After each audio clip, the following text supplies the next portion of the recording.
अस्सलाम वालेकुम, मैं हूँ शमा नाज। क्या हाल चाल है? उम्मीद है सब खैरियत से होंगे। अल्लाह ताला सबको अपने इस ईमान में रखे और हर किसी के रिस्क में इजाफ़ा फरमाए। तो आज मैं आपके साथ शेयर कर रही हूँ चिकन स्टीम रोस्ट, जो कि बहुत ही मज़े का बनता है, ऑयल फ्री है और इस बहुत हेल्दी है और जूसी है। इसको हम बिल्कुल ऑयल के बगैर बनाएंगे, जो कि बहुत मज़े का बनता है और बनाना भी बिल्कुल आसान है। तो इसको देखने से हम बिल्कुल ये अंदाज़ा नहीं लगा सकते कि इसको हमने ऑयल फ्री बनाया है और प्रेशर कुकर में बनाया है। प्रेशर कुकर में इसके अलावा भी एक प्रोसेस है जो मैं आपके साथ वीडियो में शेयर करूँगी। और यहाँ पे ये देखिए कितना ज़बरदस्त ये टेंडर हो चुका है और अंदर से कितना जूसी है। तो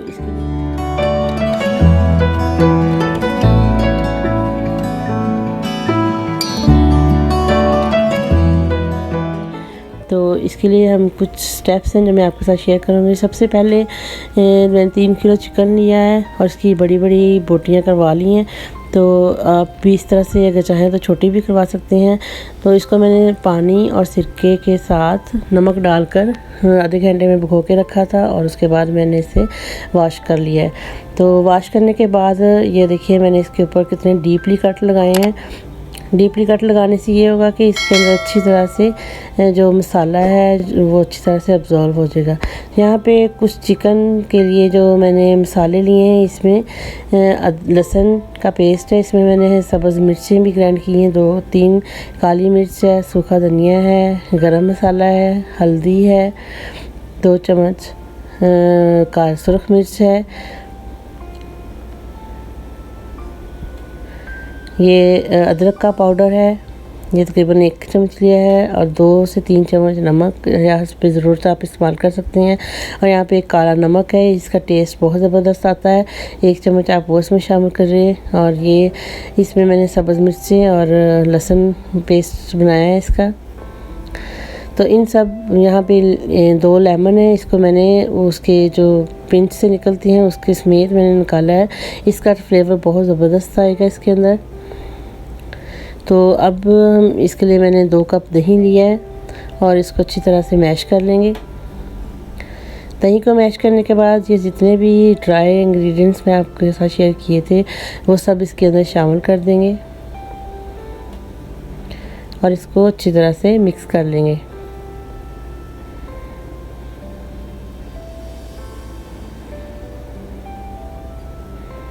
मसाले को दही के अंदर अच्छी तरह से मिक्स करेंगे ताकि इसमें जो गुठलियाँ वगैरह हों वो भी ना रहें और इक्वली जो सारा मसाला है वो चिकन को लग सके। और अब लेमन भी इसके अंदर शामिल कर देंगे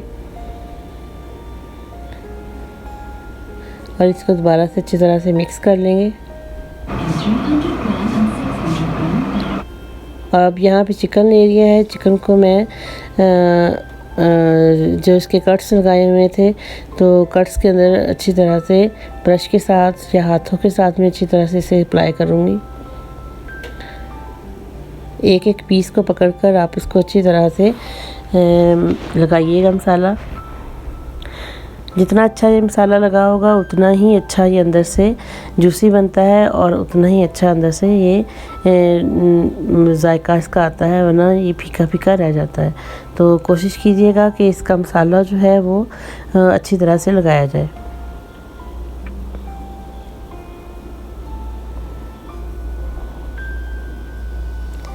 इसकी जो जोड़ होता है हड्डी का, उसको मैंने खोल लिया था और उसके अंदर भी मैंने मसाला फिल किया है ताकि अंदर से फीका ना रहे। तो ये सारा मसाला हमने चिकन को लगा लिया है और अब मैंने फ्रीज़र में रख दिया था। तकरीबन मैंने इसको 2 दिन के लिए फ्रिज में रखा था। तो ये देखिए आप कि कितना ज़बरदस्त इसके अंदर अब्ज़ॉर्व हो चुका है तमाम मसाला। तो अब यहाँ पे हम एक प्रेशर कुकर लेंगे और उसके ऊपर इस तरह से स्टैंड रख देंगे। कोई पानी नहीं इस्तेमाल करेंगे क्योंकि इसके अंदर खुद ऑलरेडी पानी जो है वो रिड्यूस होगा, तो जो कि इसको गलने में काफ़ी हेल्प करेगा। तो इस तरह से हम सारा चिकन जो है वो इसके अंदर एडजस्ट कर देंगे।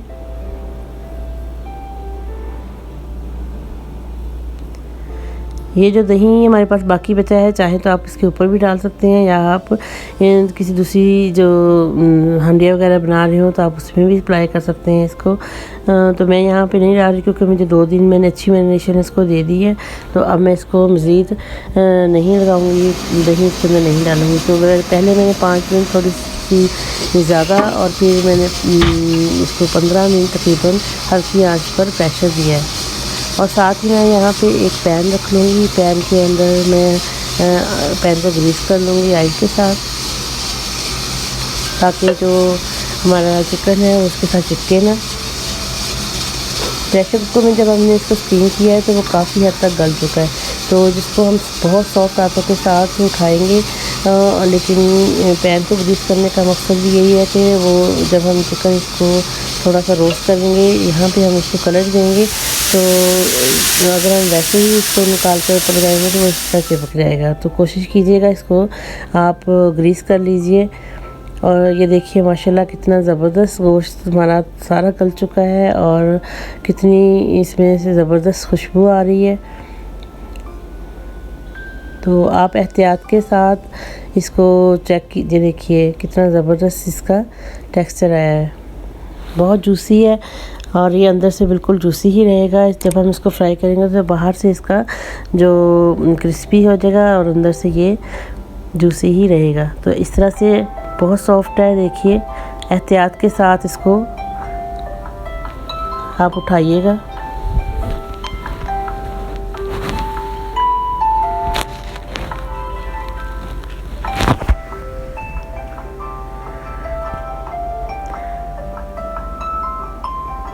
स्टेप बाय स्टेप जिस तरह से आपने इसके अंदर पीसेस रखे हुए हैं, आप उसी तरह से उठाएंगे तो ये नहीं टूटेंगी। बहुत ज़बरदस्त तरीके से आप इसको एहतियात के साथ उठा सकते हैं।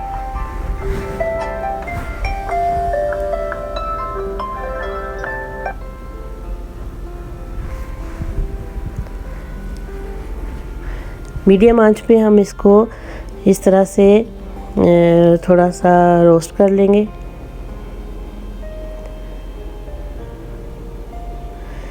तो माशाल्लाह देखिए कितना ज़बरदस्त इसका कलर आया है।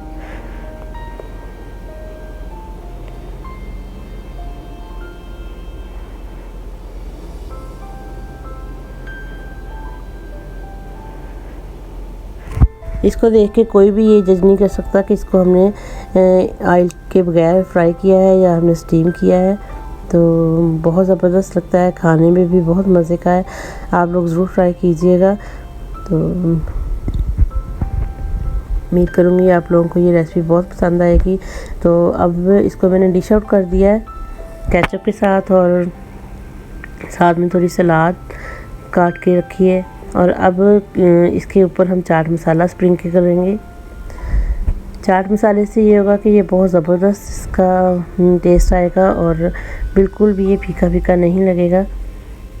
थोड़ा सा चाट मसाला हम सलाद के ऊपर भी लगाएंगे ताकि वो भी टेस्टी लगे।